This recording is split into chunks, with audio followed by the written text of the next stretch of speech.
Let's have a look at what's grabbing headlines here in France, shall we?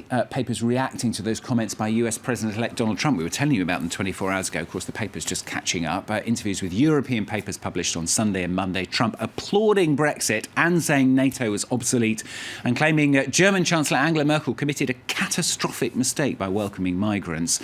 Comments that aren't going down too well in the French press flow. That's right. French papers aren't so happy with those comments. Let's start with Le Figaro. The right-wing paper says that just a few days before his inauguration, Donald Trump is defying Europe. Le Figaro calls it a provocation that deals a serious blow to transatlantic relations. Now, in its editorial, Le Figaro is particularly outraged. It says Trump isn't treating old lady Europe delicately. But Le Figaro points out that Trump's threat on Europe is actually a reflection of Europe's own weakness. And so Le Figaro is itself quite defiant today and says, look, instead of screaming bloody murder in the face of Donald Trump, we need to finally take our destiny into our own hands. This is a first. I can't quite believe this. The left-wing Libération is actually agreeing with Le Figaro. It's never happened before, That's right. You know it's really serious when Le Figaro and Libération agree on something. Let's take a look at this article in Libération. Essentially, Libé has a very similar analysis and says the EU needs to be careful because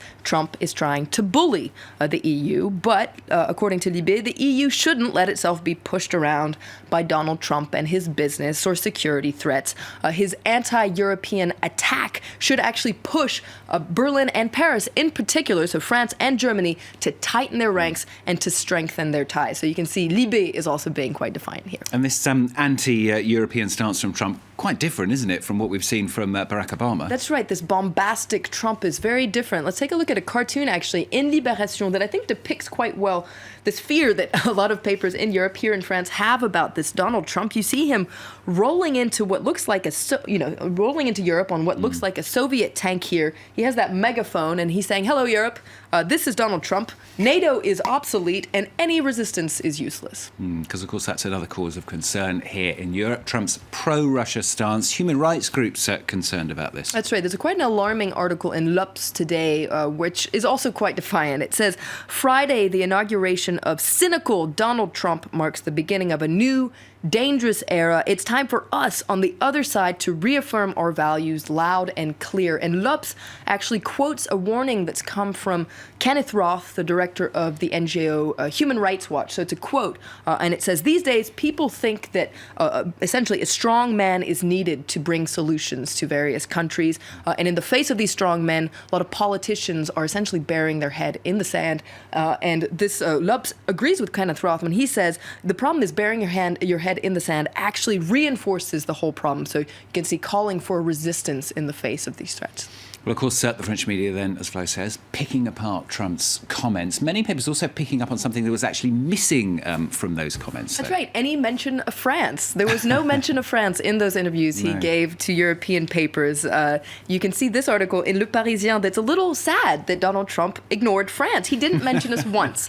Perhaps Trump, that's a good thing. I know, maybe it's a good. I think it might be a good thing. But for Le Parisien, it actually indicates that for Trump, France just doesn't count. But rest assured, Le Parisien reminds readers that back in the day, Trump has already said some pretty nasty things about France. Just recently, for instance, he said that he wouldn't come to France because France is no longer France. Let's carry on talking about France, in case you've forgotten where we are. It's not just about Trump today. French papers also focusing on politics and round one of the left-wing primary. It's scheduled to be this Sunday, isn't it? That's right. Now, the President, François Hollande, he's quite out of the spotlight these days because, of course, he's not taking part in that primary. But he's drawing criticism for actually snubbing the primary altogether because Sunday, you might remember, instead of attending the second debate in that left-wing primary, he went to the theater. And so you can see L'Opinion saying he's playing quite a strange game that's leaving many people on the left quite perplexed. And I really like this cartoon in L'Opinion today by CAC. You can see him at the pub, actually, and he's asking, he's giving €5, but not to bet on the horse race. He says all those horses are losers, essentially the people playing in the primary. Instead, he's asking for a solitary, scratchy game instead. So that's where he wants to put his money. And the right-wing paper Le Figaro even more critical of the president, saying he's getting what he deserves. That's right. Very harsh article in Le Figaro that starts ironically. frankly and says, look, we understand, Hollande. It must be really hard psychologically to watch a debate that you were supposed to participate in, that you were supposed to lead.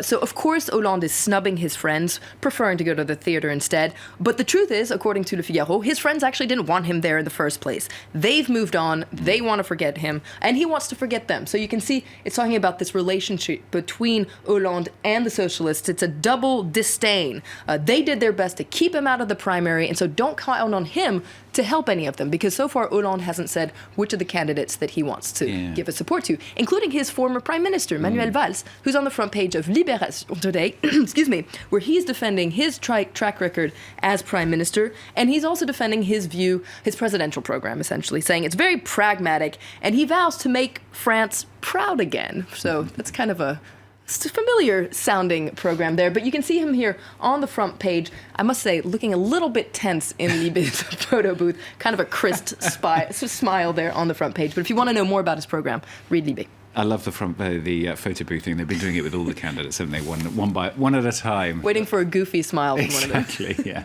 One of those. Thank you, Flavio, with the papers on France 24. Back in 2 hours' time, of course.